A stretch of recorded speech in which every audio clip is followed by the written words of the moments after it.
Ladies and gentlemen, welcome to another edition of On Point.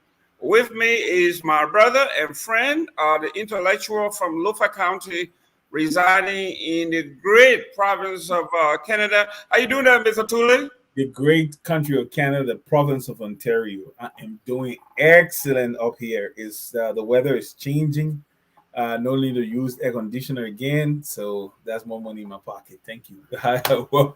Welcome there, folks out there in our fan land. We say welcome to our show again on Sunday. We appreciate that you are here with us. We're going to be discussing some nice juicy stuff. So I know a lot of you are tuned in. Share the link, share it, and let more people tune in so that we can have a nice time together.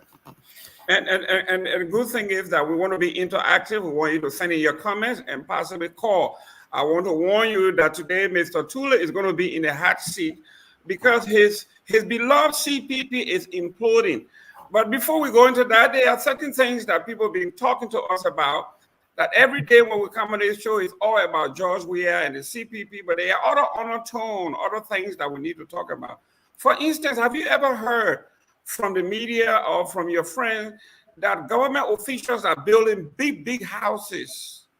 Everywhere you go, someone say, oh, this guy was walking around here last 2 years ago, barefooted. Now he's driving big cars. He's building big homes. He got mansions. We want to look at that. Is it a crime to actually build big homes?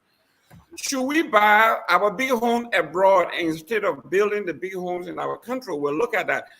Even though we may not have factual evidence, cash, the cash flow, bank records as to how these monies were raised and how these buildings were built, but we'll delve into that as we dig a little deeper. We're also going to look at the CPP, specifically Mr. Yekeh Kolubah. He made some revealing comments wherever they are. Two of those that we're going to be looking at is he said that Henry Costa got $200,000 from the George Weah government to abort the CPP renowned demonstration that was in January 6th. He also said that he, with his military skills and everything else, they were able to wrap Costa in a blanket, conceal him in a box, and escort him out of the country. So he went on and on to say that he believes that Costa is an extortionist. He is extorting money from whomever is available. And as far as he is concerned, Costa may not even be a real COP or real CPP. He's collecting money from the new guy in town, the PLP. That's what's his name? Cassell. Mr. Cassell is now pumping money into Costa, and Costa retorted by saying, I'm a businessman. I'm a propagandist. I do work for those who pay me. I need to pay the bill. So we are talking about character. In America, we have something called character counts. Yes, sir. Mr. Gilman, that's one of the saddest things I've ever heard as a response to an allegation against you as a person, against anybody. So can you imagine a man telling, hey, so those who heal this individual, I'm sorry, I know you're doing your intro, but I just wanted to say this before we go ahead. Those who hail Costa, who look up to him, and who call him champion or leader or whatever else. The mere fact that a man can say, I'm a propagandist and I got to pay my bills, that would be that would be the end of my relationship with him in any way, shape, or form. He and I go way back. I was on radio when I used to give him airtime at Hard FM. And he knows me. If he's talking nonsense somewhere and I come there, he stops, because even online, he will leave or he'll block me, because he knows I have defended him against the Ellen group. okay, because I felt that they were picking on him. But at the end of the day, if I'll be honest here on air before everybody, they were not lying on him. This guy has no honor, and that's just the truth. He has no honor, and unfortunately, there are a lot of people that are in our political landscape who have no honor, who have no conviction whatsoever. They don't belong to any side. They sell their voices or their votes or their alignment. They are what we call fair weather cocks. They go where they come outside where the sun is brightest. That's where they go to dry their feathers. Eh, this plagues our political our body politic, if I put it that way. So, can you imagine somebody accusing you of undermining, sabotaging our national trust, that we have put George Weah in a place to force George Weah to make adjustments. This is not personal thing, but George Weah will have stood up. They said, yeah, this issue about governance is serious. I have to take certain steps. These people are serious. If I don't take steps, they will keep putting my feet to the fire. But then you go behind and you collect money from George Weah, and you basically mortgage and sell out the interest of the majority. It's not restricted to him, but his own is peculiar because he keeps recycling himself from one person to the next, to the next, to the next. Mr. Gamer, sorry, but I just had to put this out because this is something that now, do I consider him a friend? I consider him an acquaintance because no friend of mine operates like this without any sense of God, no moral compass, no sense of purpose. We're talking about Liberia, and this is why Liberia the way it is. I am telling you something, Mr. Gimmon. If and this guy, he created for himself a profile, a persona, or a strong profile as an advocate. If this guy had led and said, Mr. We are not taking nothing from you, we're not doing nothing, we're standing, and this is our right, and this is where we stand, and you got to do well for the country. I'm telling you, it would have done Judge we are more good than going to meet him in person or meet his envoys in person and take money from them while your friends are out there being water cannon. It doesn't make sense to me. And people will still call this man, my friend Terry Genesis will call him his hero. I'm wondering where did we go wrong as a country? This is a man. I can remember the first time I saw him. I'll be honest with you. The first time I saw him, DJ Blue and the rest of them, they had some kind of story about him going to Medicine Man on Camp Johnson Road looking for money or something. The same dude, the same Costa dude. I remember they were laughing at him in the office. And I was like, this is the guy. Later on, Israel Akinsayadem were the ones that created because they wanted him to support what the place Noka. This whole Costa thing came from looking for somebody voice on radio to support Noka, to back Noka, to sell Noka to the public. They came to me and I told them I wasn't interested. Okay, and then they went to him, and that's how they created who Costa is today. It was the creation of electronic people. The same electronic people created him from Noka. They created him. They started the whole Costa experiment that bloomed and filled up our whole media landscape like this. And at the end of the day, what's happening? He's not even doing what he's supposed to be doing. He's there selling the interest of the Liberian people to the highest bidder. It's repulsive, it's reprehensible, is something that every conscionable Liberian should shut down and should shut down and not give any credence to it. Sorry, sir. I just now that you are at that point, we all have to agree. We do not need a one-party state. We agree on this. And we also agree that where there is genuine opposition, good things happen. And we have to support and do all we can that the opposition stays strong, even though we want to win. But it is in the best interest of the country, like we have in the United States, and I believe so. Same thing in Canada. They have two very strong opposition that go at each other, okay, in a genuine way. That it is either Republican or a Democrat, Republican, vice versa.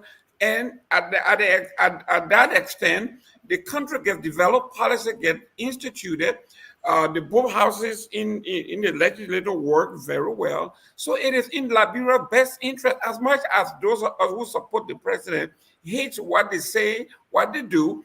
We say so because some of them say it without evidence. But yes, it is important, it is very critical that we have an alternative voice. We have a second party that can hold the incumbency feet to the fire. And I'm saying that not because we are in power today, but when the next government comes in, it would behoove Liberia and Liberians that the CDC build an institution so they themselves can also hold the opposition or the incumbency feet to the fire to make sure that the people are served. So it does not serve George Weah.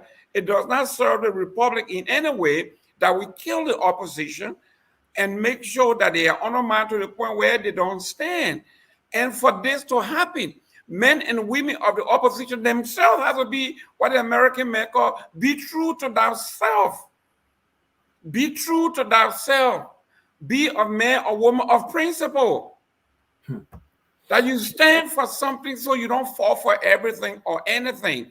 So I understand and I agree with you. You and I definitely do not agree on a lot of things, but we have to agree on this one that if we are going to have an opposition, which we're supposed to have, our country was destroyed because of one party state. And those of us who were around young enough to know or old enough now to know, we should never allow this to happen anymore. We should not allow CDC to become a one-party state. We should not allow anybody who thinks that they can manipulate the politics of the country so we can have a one-party state. We all should galvanize our effort to make sure that it doesn't happen. But for that to happen, when this person says, I am better than you, we need to hold that person accountable and make sure that they are ready and actually better. But what I'm seeing when I listen to Yekeh Kolubah, I don't like the guys. I don't like his method. I know he's limited, and this is how he vents. But he's not. I don't think he's a liar. He doesn't lie. Okay. He is a man of character. You can say all you want to say. He believes in what he believes in. He may not be an articulated human being and an intellectual in the sense that those of us who went to regular, the traditional academic school, we want him to be, but he says what he wants to say. And today, last week, he admitted, he said, I'm frustrated. So you are right. We are looking for men and women of character. If you want to replace somebody that is in power because they're not doing the right thing, then you should be prepared and at least be somebody of character that upon whom the people can depend. Go ahead. They say he who would demand equity must come with clean hands.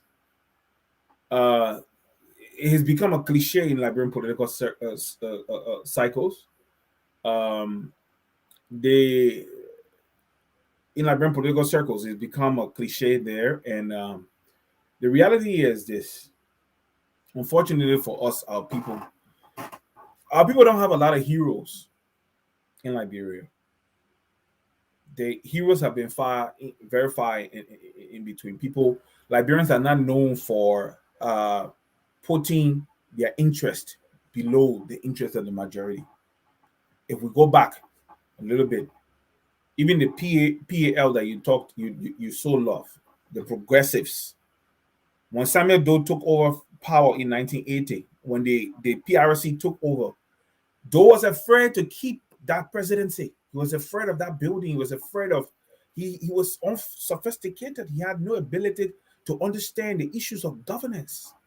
So he called these same people, Madame Salif, and she was below them, but the Amos Sawyer and the Tipote there, for them to decide, the Burma family there, for them to decide on who can come and head the government.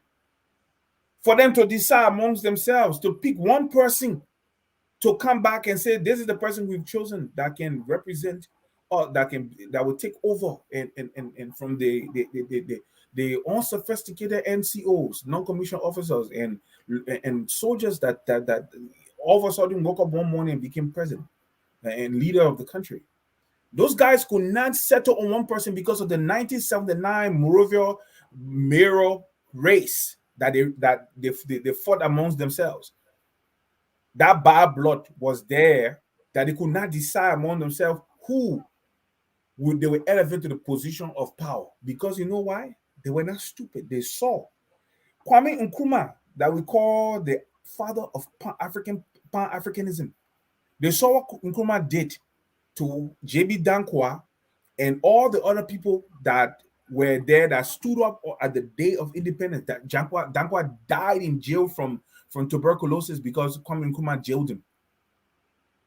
Okay, so they saw what power, how powerful a leader can become in Africa, especially in unsophisticated societies as ours. They can have unbridled power. So they were afraid to give one person that power. At the end of the day, those same men took 3 years to teach Doe everything about greed, about avarice, and about the abuse of power. 3 years. By the time Nimba raid occurred, Doe had understood the issues of governance and how bad it is to be a leader, how a leader can be bad, how a leader can abuse power. That's what culminated in 1990 that we saw. It was the same progressives that were there, because one was Minister of Foreign Affairs, another one Minister of Education, another one Minister of Information. They were all around him. What did they do? They taught him greed. They all were carrying chichepule, and they taught Doe greed. That's why we are where we are today, because we do not have men who put the interest of the country above their own interest. And Madam Salif exploited this thing to the greatest extent. I'm telling you today, the people we are today, the Akaras Grey, the Mobile Molu, asking, he will tell you, I have told it to his face. They were practically living with Marconi before 2011 election, when few individuals tried to merge George Weah and Bromsky. These same guys were collecting money from Ellie and doing all kinds of things. It's been like that. Everywhere you turn, you'll find people, when you all gather together and say, this is how we will stand, this is the good of the majority. Few persons will leave from over there and go and sell the interest of the majority for their own self-aggrandizement. It's been like that. Costa is not unique. The only problem with Costa, he's a repeat offender. Everywhere you turn, he's a repeat offender. And at the end of the day, this thing affects us as a nation. Nothing gets taken seriously. Did George Weah give him money? I really don't know. I cannot sit here categorically and say George Weah gave him money. But what I also know was that he had a conversation with Weah, that he was going to represent Weah. You saw that time he even started speaking for Weah. There was a time he started speaking for Weah. He wanted Weah to give him money that he would represent Weah PR on social media. Tue and McGill told Weah, no. We'll not endorse this. So that project died an early death, and that brought about the separation of Weah and Costa. So, now you tell me now, where do you stand? 1 minute you opposition, the next minute you're ready to sell your services to the powers that be. The next minute you opposition, even among the opposition, you were Cummings. When you say Cummings, you gotta give me money for being to represent your interest. Cummings balks at the amount you're charging him. You turn to be his enemy on social media. You start to insult him and say stuff about him. You turn around from there. You go to the other side. You turn around from there. Come on, man, dude. And Well, people are so gullible. let's look at the CPP document that we are talking about. I have read it over and over. Well, someone says the document was tweaked. Someone said, I won't even use the terminology he used, because when you are among women and in our society, the connotation of the terminology that he's using, all women should be up in arms for using that kind of terminology when we are like you said, we are in a primitive society where these words, when we use those kinds of words, we knew what it meant, what we did to girls, what they did to girls, how they abuse women, how they abuse young people. And this is from the villages to the cities. It cuts across class, religion, you name it, social strata. For me, for him as a propagandist, whose leader is a woman, to turn around instead of saying the document was tweaked, was forged, or was whatever, he began to use to describe basically the private part of a female to make his point. And people out here, okay, are repeating. Yes. Like you say, he's a repeat offender. He has elevated himself to another level, so that now, why CDC may not like Cummings or Boycott, there is no way that somebody in a right mind would say that accusing somebody of tweaking a piece of paper, that the man is a criminal, a man who has worked on his own reputation, his character in corporate America, whether you like him or not. We all have. Today, I heard from folks from your family that you are drowning in readings and getting qualified for what you want to become and all of that. This is the price we all pay for coming to the West and qualifying yourself. And after years of this suffering, and you become somebody, and a guy who had come from nowhere turns around and tell everybody that Tule is a criminal because he did this, he did that. I don't like it. He's a criminal as though the term criminal means that you have been convicted, you have gone to court, and there is a valid legal description of who you are and what you have done. You have been adjudicated. But to sit on social media in all its forms and call an innocent guy that you disagree with a criminal, I find that to be very, very unsophisticated. And to me, a man who is desperate. You may not like it, you may not agree with it. There are a plethora of issues with which we have disagreed with Cummings, and we can say it. But to go to be personal, a man will have his family, his wife, his children, his career, working hard for his nation. He has his own view that differs from yours. And for you to go and say, because he's against you, it is, gentlemen, my friend, it is bad. I know we got to go to break in 15 minutes, but I want you to throw light on this for those of us who have gone to school in this country, have actually burned, when they say burn, the midnight oil. There is no shortcuts in this country, and you've seen that you're going through it. For some, after you have achieved, after you have done everything, for someone to just come and say, all of that is worth nothing, you are a criminal, even though you have nothing to do with the law. But anybody listening, for anybody to call Cummings a criminal, it shows the person's limitation. You see, there are certain things. Okay, for instance, if the day Cummings extend to power, and I see Cummings doing things that are extra or constitutional, that are outside his statutory responsibilities. If I want to call him anyway, he's a public official. He's been paid by my taxes, whatever. So I have the right to call him any name I want to call him. But for a man in the private sector who you have no case against whatsoever because you disagree with him and you just go about calling him a criminal, it shows your own limitation. People who take such people seriously, they not. You see, that is the problem. I keep telling you this thing. George, hold it right there. We are going to a break for the station to identify itself, and we'll be right back. Hold your thought when we come back. I want you to hold your thought because I know what you're talking about is going to be great. My name is Talvina Cole. I am an activist, and you're watching Focus on Liberia. Ladies and gentlemen, welcome back to On Point. And happy birthday to our CEO, Mr. Dennis Jah, who turned 50 years young. And I love this young man for what he has done, putting together an institution. Liberia has always said our issues have always been, we don't build institutions. And here is a young man who has a vision and doing something right. One of the things that I will admonish Liberians is that every time you turn on, like in this country, in Liberia, when the light comes on, we appreciate because it's in high demand and there's a scarcity. Water in our home in Liberia is scarce. So when water turns on, we are happy. We pay our bills. Here we have an institution called Focus on Liberia. Whenever you turn it on, it's there. You get all your shows, but you have no idea what we do or what they do to keep this thing going. This is why we are appealing to you to be a giver.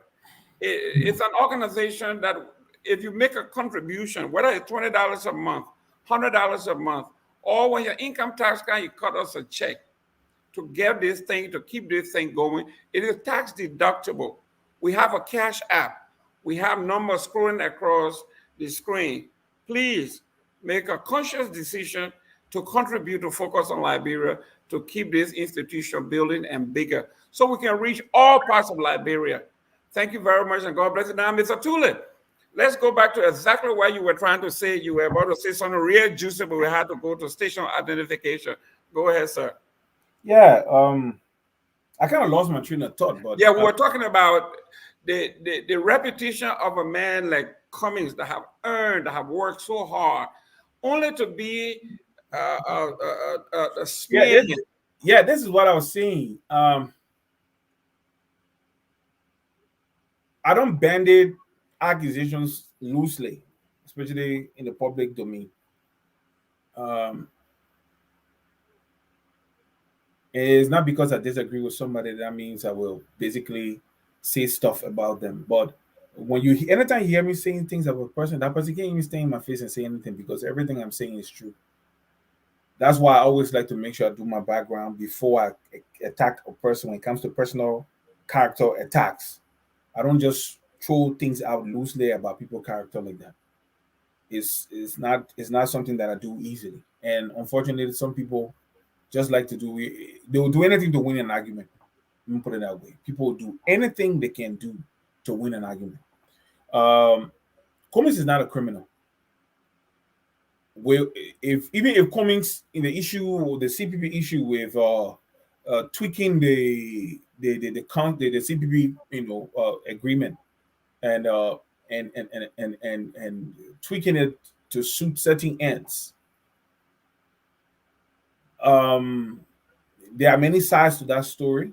Like I said to you the last time we talked about CPP, I said CPP is in the formative stages, and character traits are being exposed.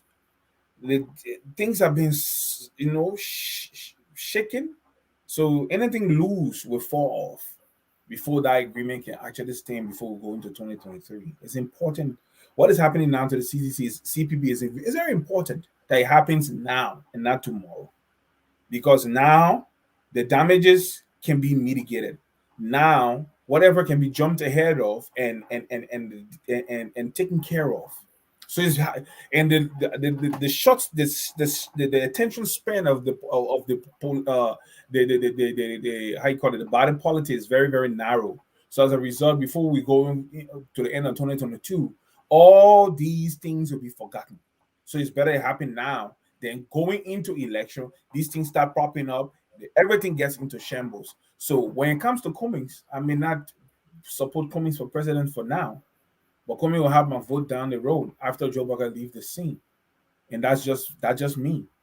But he's not a criminal, and the onus is on people like Costa to substantiate your claim. And the reality here is, I've said this from the beginning. Collaboration as such with all kinds of competing interests. You don't use extremes. You can state your disagreements, but you can give the person another chance. Always leave bridges. Costa is not someone who leaves a bridge, because he's not proper in the head. Let me just be honest. He doesn't think well. All right, he's a narcissist. Costa is the end justifies the means kind of people like Donald Trump. They don't think about the interests of those that step on, getting to their ends. All they want is what they want, and as a result, you can see anybody dealing with Costa. He's a malignant narcissist. Whenever he doesn't have his way, he throws tantrum. Donald Trump. Just look at Trump. Look at Costa. The same unsophisticated look at simple things, and they don't do things to peace. They always do things to destruction. They believe they have a bulletproof, they can always beat people into surrender. That's the Costa mentality, Donald Trump mentality. Those are some of the traits of narcissists. So I'll give it back to you, bro. Okay, but let's. I know you're saying.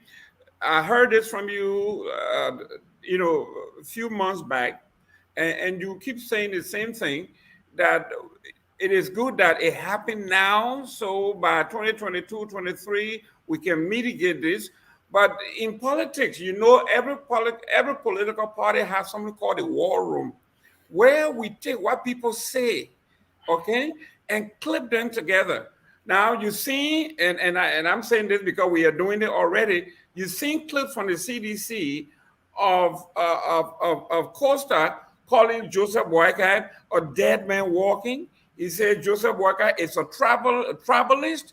He's an unforgiving travelist that will do anything to promote the people from Lofa and his kinsmen. And he said this with so much passion in 2017, 5 years ago. Okay, 4 years ago, going on 5 years. And we have these clips. And then you hear a credible person like Yekeh Kolubah who is saying, yes, we planned this rally. And when it got to the crescendo, when it got to that point where it was at a boiling point, somebody deceived us. They came and they bought Costa, even though Costa didn't have any following. He said when Costa stood up, he had about maybe 10 or 15 people around him, but he came with about 14,000 folks. It was he that carried, that made Costa what he is. For Costa to have taken $200,000 to abort. Alleged. Yes, alleged. The reason I'm saying this is because you and I know that you can accuse. No, you can find out, man. If it's true, you can just find out. You said it to me just a few minutes ago that it is almost impossible to trace the big homes and the big deals these guys are making. It would be almost impossible, like you say, if you're dealing with the kind of crooked deal, for someone to say, I'm going to give you a check. It's always in a brown envelope or in some kind of envelope that nobody can trace. So the reason I'm saying it is, don't you think it may have an accumulated effect that this guy who called Cummings a criminals, call him all kinds of, turn around tomorrow and say, ladies and gentlemen, everything I said in the past, forget it. It doesn't exist. Cummings is no longer a criminal. He's actually a saint. Do you think people would take Cummings even seriously if he came back to use him as you a mean Costa? You mean Costa? Costa? No, I'm talking about Cummings. If Cummings is actually the standard bearer of the CPP tomorrow and going on a campaign and carry Costa along with him, say, we have made up yesterday, let bygone be bygone. Do you think people would take Cummings seriously? No. And Costa and Cummings doesn't need Costa if he becomes the standard bearer of the CPP. He doesn't need Costa to win the election in Liberia. Costa couldn't even win his own election in his own small district in Montserrat County, despite the bravado. Okay, he couldn't win. He couldn't win a small election in Montserrat County. All right, I'm not saying he doesn't have influence. He does have influence, but it's limited. It's more because the truth is, bulk of the population doesn't even know who Costa is. Bulk of the population doesn't even watch anything on CNN or on Facebook. They don't have access. They have simple phones that they can make calls and receive and text messages with. It's just the reality. Okay, what Cummings needs to do is what he's doing, going around to the electorate trying to sell himself to the people because he's an unknown. It's just the reality. I don't know who called him a political neophyte, whether it's you or someone else. But the reality, he doesn't need Costa. No one needs Costa. Costa is a polarizing figure. Costa will turn people away from you instead of encouraging people to come with you. He brings nausea to a lot of people in the political landscape. If you're somewhere, a lot of people will not even want to have anything to do with that place. I'm being honest. I'm being God honest with you. So no one needs him in any political arrangement to win election in Liberia. Talk even less about governance. Okay? He's not needed. No one needs a COP. Because the thing about at the end of the day is all about, like you said from the beginning, he who would demand equity must come with clean hands. You know the reason why we sit on Kings FM and call out all the things. Who used to give me information? The same thing they did with Costa. The same people in government will call me to the offices and hand me information to use against the government that they were in. Okay? And at the end of the day, the reason why I could sit on the air, people made representation to my pastor, to those who could influence me to keep quiet. Why? The only reason I could do these things is because I refuse to take any money from the group, the whole Ellen group. They knew, they were afraid. If we even try it, he will expose us. I used to hear it. The same people made representation to me. The people who were judged we had today, Kalasco. Ask Kalasco, he will tell you. Ask him, he will tell you. The issue here is Liberia. We need heroes. But the truth is, how many of us are able to say we will stand for the people, we will stand for what is right, we will not mortgage our credibility? How many? How many? How many Liberians able to find the reason why I could do this? I'll be honest with you, because I have businesses going, I had a store, I had businesses going, so I never needed to take money from anybody. I was satisfied with my life. Okay? How many Liberians could do that? No, many of them can't. The first thing about a typical Liberian man multiplies girlfriends all over the place. He increases his overhead in a monthly period. So his salary cannot afford to keep him. So he has to go through extra means. Even those in advocacy do the same thing. That's the reason why you don't have people with honor and character. It's difficult. I'll be honest with you. So no one needs Costa to win election in Liberia. I'm being honest. George Weah did not use Costa, he's president today. So let that be a lesson to all of us. No one needs Costa to be president. Okay, ladies and gentlemen, thank you very much. We're going to be going to comments later on and then calls. We want to discuss or touch on the topic. We have no proof. We have no evidence. We have no quantitative or numerical facts. But these are things that we all should work on. When they talk about whistleblowing is not only working in government and passing out secret. If you know of some of these things in the diaspora, in Liberia, we are seeing big homes everywhere in Liberia. And we want to delve into this. A friend of mine called me and said there were a few guys that were running around Monroe with nothing, barely shoes on their feet. When they got into government, they are building big homes. And he told me that they are stealing. And I told him, I said, my grandmother, my mother, my auntie, she was selling bitter ball and fish, dry boni, in the market. And she built herself a nice sized home, two actually, and leasing one. An uneducated woman who sold her bitter ball and boni, saved enough money, and built her house. There are cousins of mine that are working in government and in corporate Liberia, making $200 a month, and they got nice homes. Now, Tule, tell me, you and I here, we got zero income in Liberia. You go to Liberia, you got a job, or you become representative, and you are making $15,000 or more money you can't even make in the diaspora. Mm-hmm. Wouldn't it make sense that you build mansions? Don't it make sense that these guys, a guy who was making $200 a few years ago, is now making 15 grand a month, money that you and I would never make in this country? Yeah, but you should understand that the value of the home that is built, that is built by the individual. The individual, you gotta juxtapose a lot of things into this equation. Statistically, is it possible? It's possible, but wealth is. We don't have the system. Normally, banks don't give a loan in Liberia for house building. Nobody will tell you and me that they went to the bank and the bank look at it and get them money, except for members of the House of Representatives who got 9 years job and they can leverage their salary. The institution that the government uses to, where they have their private account that the government pays them through, they can leverage their salary because they have a fixed job, except in the case of death. But they can leverage their salary and the bank may give them loan. But no civil servant, just an employee in government will tell you, say, I went to a bank to get money and the bank gave me money to go and build a house. It doesn't happen like that. That's a lie. Okay? If they happened, that means that's something totally outside of banking principles in Liberia. I'm telling you today. So cumulatively, all right, a man who makes $15,000, maybe his average, because those who make the $15,000, government also give them extra, right, in terms of fuel for their car, fuel for their generator at home, even the generator the government buys for them, and a couple other things.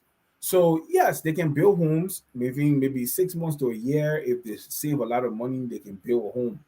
But we're talking about, like, in the case of our guys that are there right now, they came immediately uh, into office, and they started taking the money and building homes. And like in the case of McGee, he said, "Oh, I took a loan from the bank," and I'm very sure if Davis gave him that loan, it was against banking policy. Their banking officers can take small money for home development and stuff like that, but not to go and build an entire building. It's not true. No bank will just look at a bank person in the bank and say, "Okay, I'll give you $40,000 to go build a home." You know the risk associated with that. If the person misbehaves, you fire the person. How are you going to recoup? You're going to take the house. Suppose the person take the money and abscond. There are a lot of things to look into. That's why you must have a collateral before you give somebody money.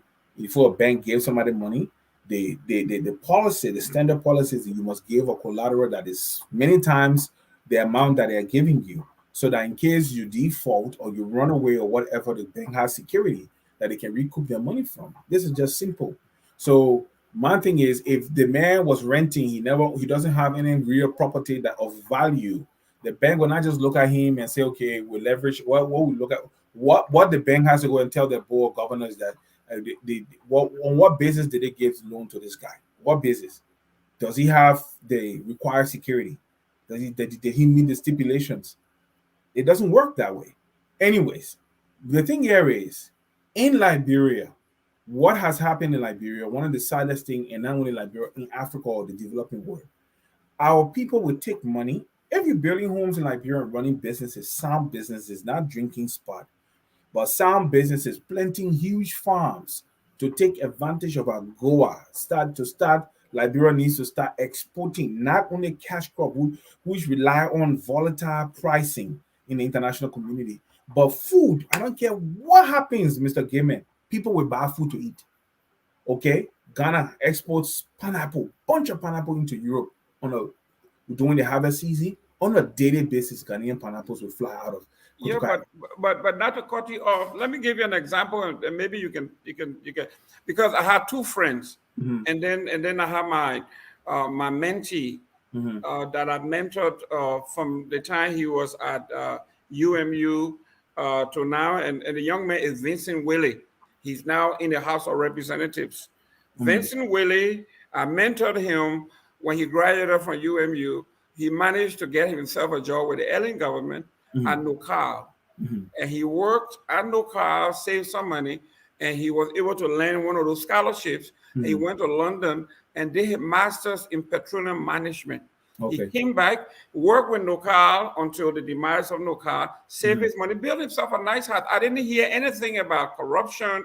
He didn't steal. He earned his money the right way. Then he called me. He said, "Uncle, I'm thinking on running for the office, District Number 3 in Grand Bassa County." And I said, "Well, that's very ambitious. mhm, But you are going against Baron Brown, a very good friend of mine, well established man in the House, a Liberty Party person, been there 12 years." And the young man took the leap of faith and got into that race and won. And he has a beautiful home. And I'm hearing people saying, the man just got there and he got all the big home. And I know for the fact that he had his home before he came into government. I mean, before he got into the house, and now he's making 10 times what he was making at Nukar. He deserved a bigger house. And then on the other hand, the man that he deposed electorally, Baron Brown. When Baron Brown was in the house, he used to come here to me to lobby, to take him to places, open doors for him, and he would buy his stuff and ship them to Liberia, build himself homes. And I asked him, I said, Honorable Brown, what happens to your life when you lose this job? He says, Jerome, I'm doing as much as I can to invest. I invested in land. I want to build some stores. I want to do this. I want to do it today. Yesterday, I was surprised when I got a call from Liberia that he operates one of the largest insurance companies now in Liberia. So these are folks, when folks come to me and say, well, these guys were just poor here the other day. Now look, they got all these big houses and stuff. I'm saying to you, it's not everybody that works in government or everybody that owns a big home store money. Because I know when Ellen got elected, I was supporting George Weah. When Ellen won and she was declared a winner, and she declared that we all come home and help build our nation, I came home and did some investment. I didn't get the money. You were right. I didn't get the money. I went to see my boss Davis. I went to the bank, and there were no money there for people like us. So I used my own savings from here. Later on, I needed like I think $75,000 to carry the house forward.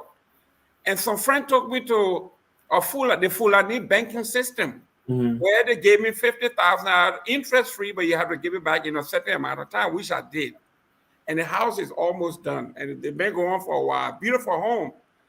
Now people would say, well, this man hanging around Ellen, hanging around Joe, yeah, maybe he's getting up. But why I'm saying this is some of us who do not have concrete evidence on the Tulips of the world having their own store, having their own businesses, as soon as he returns home and people see him driving a car, say, oh, there he go. He was here, he had nothing, he was selling shoes on the street, now here he is making big money. So I'm only saying this to say we should be very careful why we don't have the evidence that these homes, in fact, the second part of that before we go to our comments here, and I want you to comment on it. For those of you who were building homes on your meager income in Liberia, versus those guys who were stealing money and saying, oh, man, it would develop, it would build houses here, people would know we stole the money. So we'd rather take the money because they came to me here, some came to me here in Florida and bought homes because they are afraid that if they build a home in Monrovia or Bassa or Yekeh Kolubah, people are going to start inquiring how you build this house. So because of the same blowback, they brought their stolen wealth here. Instead of developing the country, they bought it here and they go home. But Mr. Gaiman, why does it have to only be homes? But we know we're not stopping you from stealing because you will steal any house. But why don't you take that money and put the money into something that can outlive you and that can grow and that can be a blessing to a lot of people in helping a lot of people? Why aren't we taking, look, we have one of the best seasonal cycle in the world. We got great rain and great sunshine, and we can benefit from it in great ways. We need money, we need people to invest. So why take the money? You come and buy a home in America, you're paying all these markups to keep that home, all right, and you're not living in it. Okay, you're not okay. Yeah, we agree. It's liquidity. We agree that money is equity. It grows, and you can sell it for a markup price later on down the road. We agree, but if it burns, how many of your children can benefit from just one home? Talk less of planting, say, or a pineapple plantation. Maybe 1,000 acres or 2,000 acres or 5,000 acres of land. You can get our land all over the country. You can plant. So my thing is, and then when you take that money, somebody didn't take the money before they brought it to buy the house. They put the money in the American banking system. So Wells Fargo or TD or M&T Bank or any of these banks, or Morgan Chase, Citibank, Capital One takes the money and loans the money out at a premium for somebody to take the money and go build and invest with it. And then they get rich and you starve your people of their resources because you're taking money and bringing it to the West. You see, so at the end of the day, it's a lose situation for us, it's a gain situation for the West.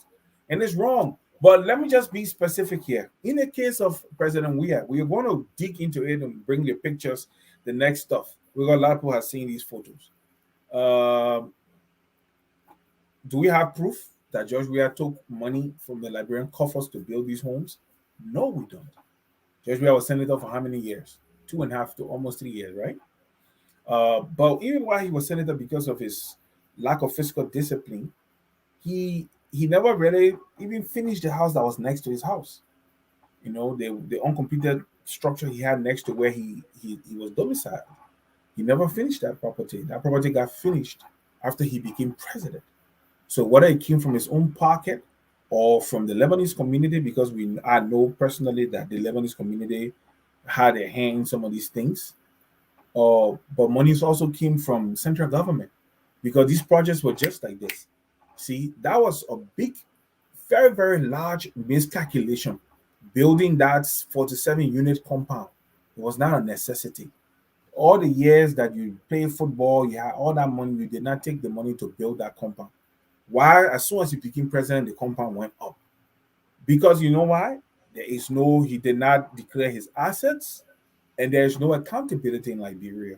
In other countries, that president would have been under so much strain and so much stress from the electorate, making demands for accountability, that he wouldn't even think about doing such a thing. So you see, the perception of corruption is easy, and it's like that laissez-faire attitude, towards the people's desire for accountability is what will make such a thing. I'm telling you, George, we are living at one small little structure with a swimming pool in that fence. I've been there. I shook his hand there. Okay, I met him there. He lived in that place and he didn't develop it. Besides what he built when he was playing football, I think it was the same Lebanese people that built. Well, let me push back real quick, then we'll go to break. First of all, the president declared his asset according to the law of the Republic of Liberia. He didn't declare it in public, but he declared it where it was supposed to be declared. So that's clear. But let's go to a few minutes break here for station identify them. So when we come back, we'll go to comments, and then Mr. Tule and I will come down to taking some calls and closing. What did he declare? At Focus Liberia, we discuss everything Liberia, from education to politics, arts and culture, entertainment, agriculture, history, religion, family, and technology. Focus on Liberia uncovers and showcases the best of Liberia and shows the world the truth about Liberia. We educate, elevate, and promote all things Liberia. We conduct interviews, panel discussions, debates, and more. Tune in to Focus on Liberia on Facebook and YouTube and be a part of the stories that make up the news. This is Focus on Liberia, and I am Dennis Job. Ladies and gentlemen, welcome back to Focus on Liberia on Point. With me is my co-host, Mr. Tule. As you all know, Tule is brilliant. He understands the subject. He's very passionate about Liberia. So am I. We come from different sides of the aisle, but we have one thing in common: Liberia. We agree that for Liberia, our democracy to stand as we want it to be, there has to be a strong and established opposition. So it makes no sense to kill the opposition. What we have to do, or the opposition has to do, is that we have to be true to ourselves to say this is what we want to do. And are we all in this together for the same reason? Or are people coming to the opposition with their own ulterior motives to stab each other in the back, and then at the end, one party remains standing? I want the CDC to get reelected, that's for sure.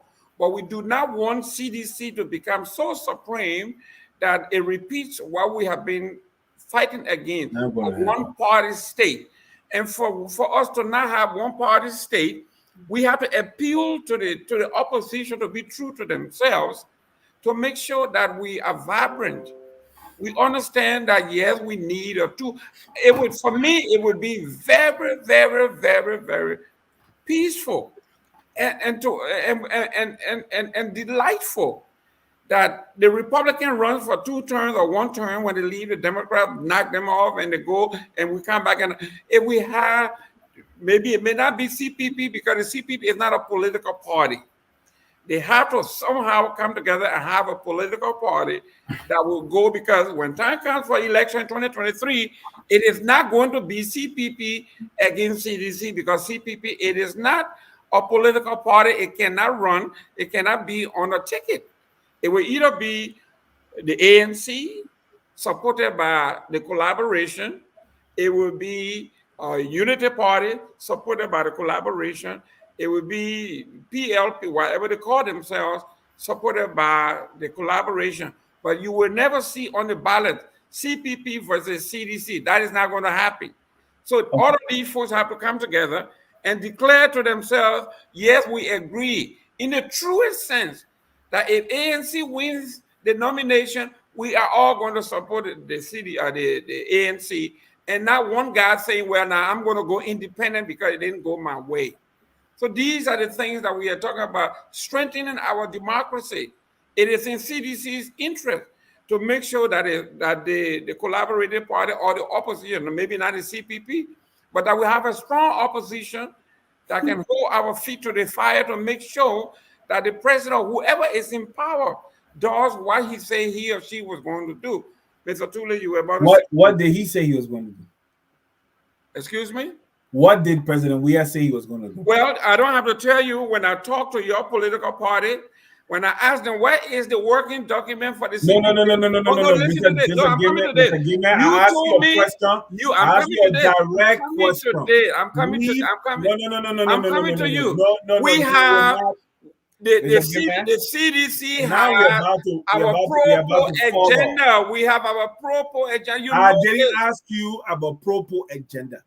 I asked you a simple question here. And what's the question? I said, what did George Weah tell you or anybody in Liberia publicly? Not what he said in private, but publicly, what did he say that he was going to do as president of Liberia? It was spelled out in our PAPD. No. Oh, come on, George Tule. We have a working document. Excuse me, we sir. We have a working document called the Pro Agenda with 4 pillars. Go ahead. Excuse me, sir. Your Pro agenda came after ascendancy. It didn't come before. It didn't come during campaigning. The document that you are looking at today, the agenda, whatever agenda, it came after George Weah became president. No, you mean you saw it after George Weah became president? Listen now, because the thing I know what I'm saying. I'm not guessing yet. Isaac Vatupa is my witness. He and I had a long-running argument about these things. They created whatever, and I know. I ask you. I always say it to you. I said it to Isaac Tupa. I say the mistake you are making is to believe that when George Weah become president, he's going to use your head to govern. I said that's the mistake you are making. I always repeat that. I'm asking you here because you mentioned what he said.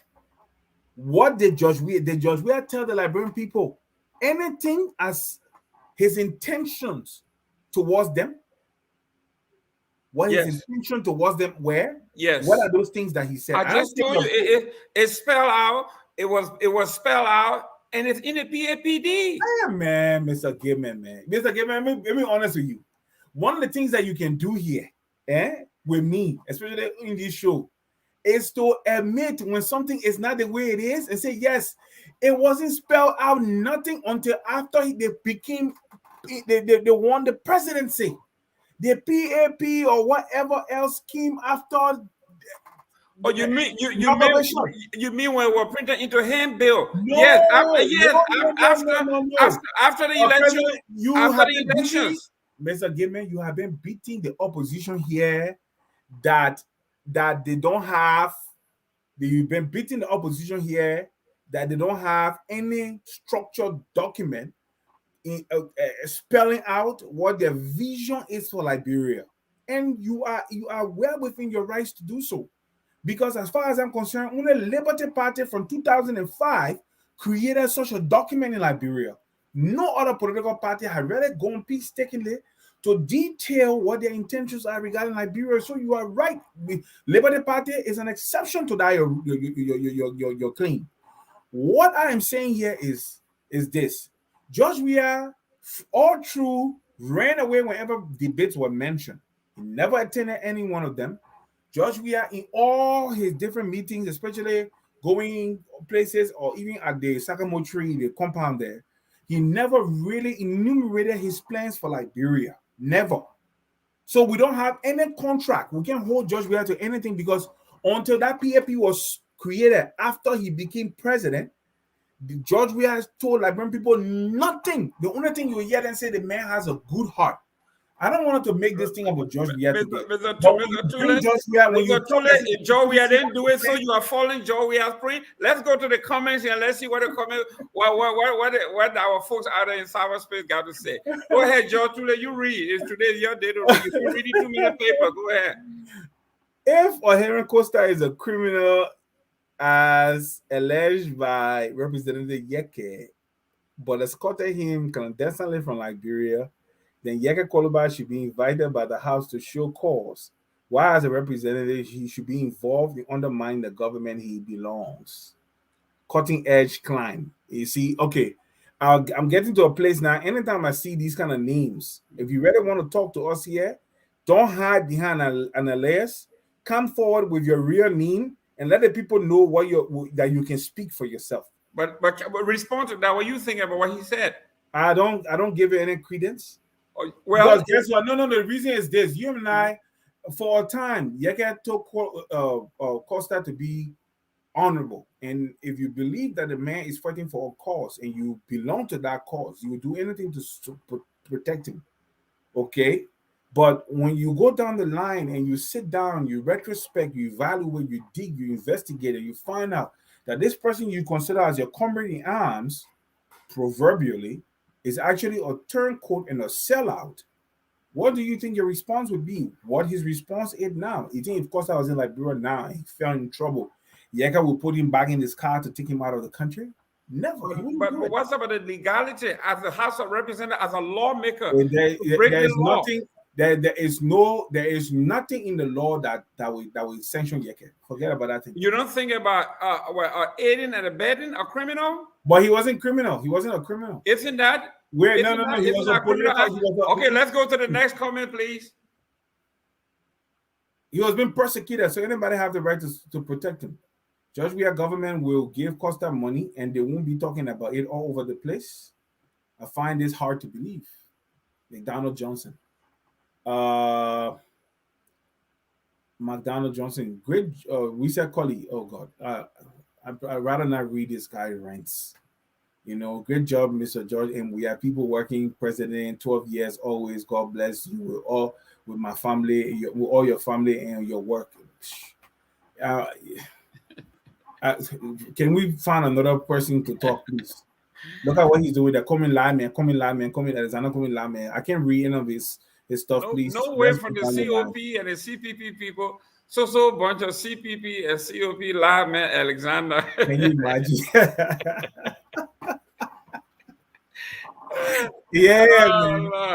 What about the serious snare? You see some of their names? I don't know whether they're real, but we're taking Cyrus. Yes, Cyrus Snare. I know. I think I know Cyrus. Okay. My brother, in Liberia, when you do not support one side, the other side will come after you. How will party like CDC pay money to Henry Costa and he goes after them daily? It's mind blowing but you know why. We need to respect choices that people make. It is the right of everyone to choose where he or she wants to. Okay. My brother, you appear to be a learned person. McDonald Johnson. Don't let your hate for Costa cloud your judgment. Hold on, bro. Before we go there, please. Before you go on, let me just make one statement here. When we call people out and we point them, it's not about hate or envy. Costa has nothing that I want for him. Nothing, absolutely nothing. The way he goes about making ends meet, my father in his grave will have a coughing fit if I went about making ends meet like that. There are certain things people can do. There are certain things, I know where I come from. I know the family name I carry. Too late. Yeah. I can't live my life like that. It's not possible. So I don't envy him. I don't hate him. But when I see that he's doing things that are not right, it's my duty to call it out. Jerome, what about Cyrus Snare? Jerome, the word finger doesn't in any way point to woman. Yeah, generally. Connotatively is different. Stop using your platform to spread lies. If you find such a wrong thing, then stop calling people corrupt when you have no evidence. Okay, Mr. Snare, for those of you who support a side and you stand very firm and you don't want to see any wrong, I think it's always say for those of us, because you support a side, you don't see any wrong easily. there you go. Mr. Tule here supports his side. I support my side. But we have to agree that I got 3 girls, 2 of which are twins, 16-year-old. And I got nieces in Buchanan and in Liberia that understands those who have been abused by grown men. That word, when you use it around my mother, my auntie, older women that grew up in this system, they understand that this is derogatory. I don't care where they come from, somebody you like. Yeah. This is what we are saying when you are around women. But there are better words, right? That's what I say, choice of words.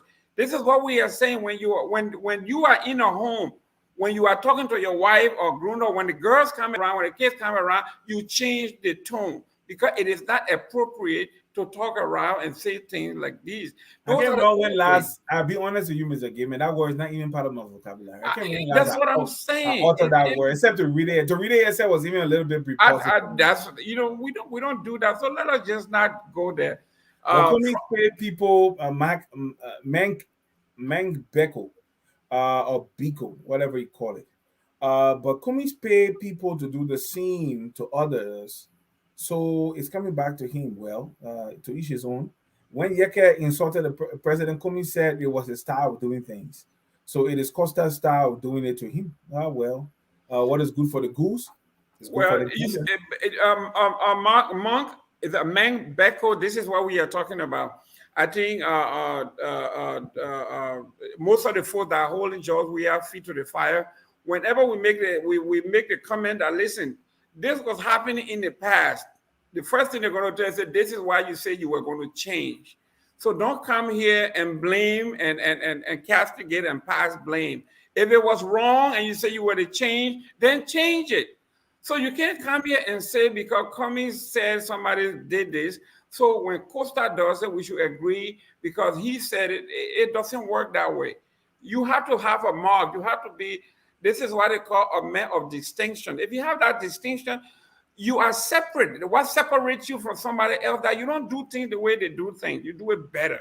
Yeah, okay, I agree. But also, Mr. Given, the thing is,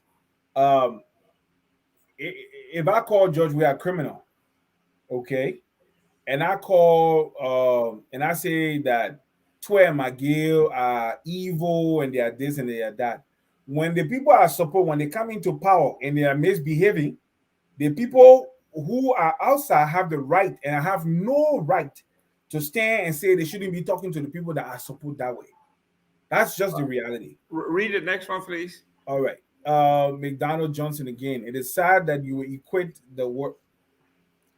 Yeah, it is, man. It is. The connotation of that word is the word. Look, you can't. How?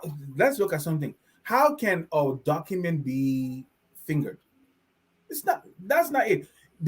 When you grew up, when that word was used, everybody knew it had that negative connotation. So when you say a document, that means, and that word also, it doesn't have a positive connotation in many ways. It means the girl was violated. The man did this to the girl. It means he used his position or his authority to have his way with a girl. It always has a negative connotation. Nope, nothing positive in that word. So, and that's the origin of the word in Liberia. The negative connotation is the origin of that word in Liberia. So forget about anything else. It's wrong. Costa Wilson Zeyu. Costa himself is the worst criminal, certified criminal at that rate. Well, that's his life. Let him go ahead and live it. Sorry, damage control is worse. A cutting edge climb. He said, I'm being judgmental. And anyway, the reason why I was talking about it is because a lot of the guys from the CDC government, they have these fake profiles. I can create one just now. I force and what's the name of the thing? Email and everything. I can create a fake profile. Nobody will know it. Nobody can bring it to me. I'm telling you now. So but that's not what we're talking about. I advise Henry Costa to stop calling seditions stupiditions. Seditions are not stupid. Like seditions are Liberians who happen to belong to a political party other than his ALP, but he wouldn't listen. That's Darling Wildwood. Uh, Darling Wildwood also say this again. Do not write Henry Costa off. I can't ignore Henry P. Costa. If you do that, you will be making a huge mistake. I hope Cummings doesn't take your advice. Well, Cummings doesn't take my advice. He knows that I'm not for him in this round. Yeah, but before we go to the next comment, Mr. Tule, I think they're getting this thing wrong. You don't advise people because you're on their team, especially when it's right. Okay, if somebody on the opposite side is saying something that makes sense, there's nothing wrong with saying it, not because the person is from the opposite side. So Cummings doesn't have to take anybody's advice. This is free. But for the man who is a thinker, he will sift all of these things and take out what is best for him. It doesn't have to be his partisan. Okay, Meek Freeman. Good evening, Focus on Liberia. I'm Meek Freeman watching from Tunis, Tunisia. I believe it is better to build those mansions in Liberia than other countries. Because if those money used to build those homes were stolen from government, then it will be for the Liberian government after that person is investigated and found guilty. I agree. If the person will ever be I agree. investigated. I agree. The evidence is on the ground, and at some point when they do that, I want to believe. I mean, that's a very, very, very intelligent point. All right. We'll take two more, and then that'll be it. I guess. Okay. This one says there are certain English words that you use in an advanced country, but you cannot use it in Liberia or any country that has almost 99% illiteracy. Liberia doesn't have 99% illiteracy. That's not real. But what does that mean? I'm confused. I didn't get that. They're referencing the fingering word. That word has a bad connotation, bro. There's no way we. So to stop being judgmental on my Facebook as my pen name. How does that harm you? It doesn't harm me, but I just hate these editions coming on different names and talking crap here. Actually, I know the gentleman. He's a Joseph Walker die fanatic. He's a UP man. I know him. Okay, but then we got a long way to go. Do you expect a government to admit the CDC government wrongdoing? Maju family. family getting me mixed up with the other Gilman. The name is Gilman, man. It's the same Gilman, my friend. Yeah, He meant Gilman. He didn't mean Gilman. Enriching discussion, gentlemen. Thanks for projecting always how our national dialogue should be. Focus on Liberia. Oh yes, we. This is a point that I want to elaborate on a little bit. Mr. Gilman and I have a very funny and very real mix. We go hard at one another, but we know we just being professional, and we are equally strong in our individual positions. So we clash, but we realize that it's just all in the day's work. And we do it to project what we believe in, and we try to project the peaceful, serene environment that Focus on Liberia is. So that's what we do here. We just want to say thanks for tuning in regularly, making our Sundays. This sacrifice that we make to come here, like me right now, 1.5 hours, 2 hours, it's a lot of sacrifice for me, man. But it's okay. It's worth it because of you. Okay, I'm going to close, and then you have the last word today. Last week I did. Mr. Tule, thank you very much. I know, like I keep saying to the folks from Focus on Liberia, what they do, we just come out here and bring on our show. The hard work of maintaining this station comes from them. Just imagine 24/7, these folks cannot leave their families. They cannot be with their family, their loved ones, their children. This is a lifelong commitment. And the least we can do is support the idea and support the vision. One thing that I like about the American system, they support, when you listen to National Public Radio, they will say public supported. They don't get money from the government. I mean, maybe in limited ways. But like me, I like All Things Considered on National Public Radio. So when I do my taxes, I make a contribution to National Public Radio. If you like this program, you like what we are doing. You may not like On Point, but you may like the Literary Hour. You may like a Tough Talking Thursday. Those things come to you at a cost, even though it's free of charge to you. Make a contribution. You can do $5 a month. You can do $10 a month, or you can do $500 at the end of the year. For those of us who cannot look at $500 or $1,000 to give, I give $20 a month or $10 a month to help run this station. They don't ask you, but they should. So, Mr. Tule, I want to thank you very much I know you are on a lot of pressure. You got about maybe 2,000 pages to read before the end of the month, and you got to sit for all the accreditation and all of that. You're leaving your wife and your son and your studies to spend an hour and a half arguing with me, discussing issues that are germane to our Liberian Constitution and our people. I want to thank you. I want to thank our folks for listening. I want to thank those who may comment. We are in this together. It is for the betterment of our democracy. Thank you, and see you next week at the same time. All right. We are glad and we are grateful that our people can come up and take their time, 15 minutes, 20 minutes, 1 hour. Some people start the show and end the show with us. They are consistent with us every Sunday. They tune in to listen. And some people don't even say anything. They're here. They don't make comments, nothing, but they just listen. They just listen. They imbibe the things we say. We inform them. We do our best to inform people. We do our best to have a very wholesome conversation here with our people so that people can gain understanding of some of these things. Because some people really don't understand except what is in the news media or whatever. So we try to bring these things up and try to educate or sometimes inform or sometimes just have a discussion so that people to get people thinking, about things nationally. And it's something that we take pride in. And like Mr. Gaiman said, this is a platform, and we want to encourage people to be a blessing to this platform, to give to this platform on a regular, so that to maintain what we do here. Apart from that, we were talking about, let's just look at the issue of the word, the connotation that word denotes. It's a negative word in our body, in our country. To be honest with you, if you walk to any Oma right now, use that word. They ask us, what do you think it means? I'm telling you, they will tell you exactly what we're saying here. So when we want to use words in our national discourse, let's use words. My mom used to always say something to me.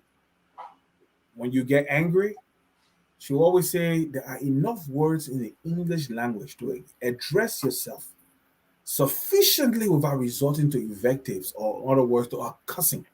You don't have to cuss because you are annoyed. But you can express yourself when you are annoyed without resorting to cuss, all these different words. And some of us is so easy, so free in our he tinkered with the document. He not only tinkered with the document, he went about, Mr. Give me help with some of the words. Doctor. He doctored the document. He forged signatures. He yeah, man. He switched some of the articles in the document to suit his own end. There are a lot of words you can use so you don't have to. But the fact that somebody used that word, it tells you who they are. There's no argument to this. It tells you who they are because no respectful, self-respecting man will use that word loosely in Liberia. No, or to Liberians, because you know what it denotes. You know what it speaks. It speaks bad things. Like I said to Mr. Gaiman, or to all of us here, that word always, when that word was used in a dialogue, what did it mean? It means the man violated the girl. In most occasions, that word is used in the public. It means the person was violated. Okay, and it's the same thing. That word was the document was violated. That is what he violated, the sanctity of that document by doctoring aspects of the document. That is the way we should be able to go about to say it, so that we respect you who listen to us, and we can confirm. Not everyone is a Dr. Prophet Key. Please, guys. So we want to say thank you for tuning in. We'll be here on on Sunday.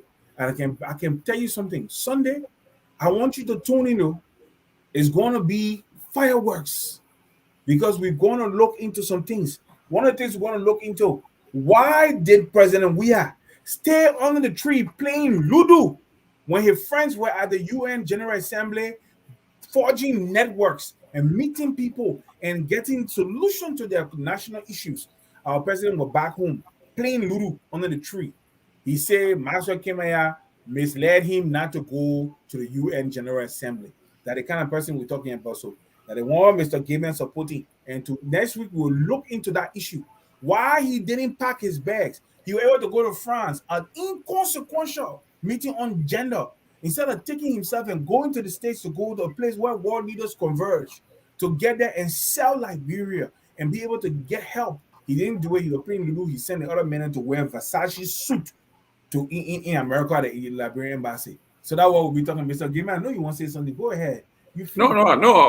We close. As usual, whether you're in position, opposition, support of the government, we all Liberian. We usually end our program with our song, "We All Liberian." Thank you, and see you next Sunday. We all Liberian. Liberia is our home.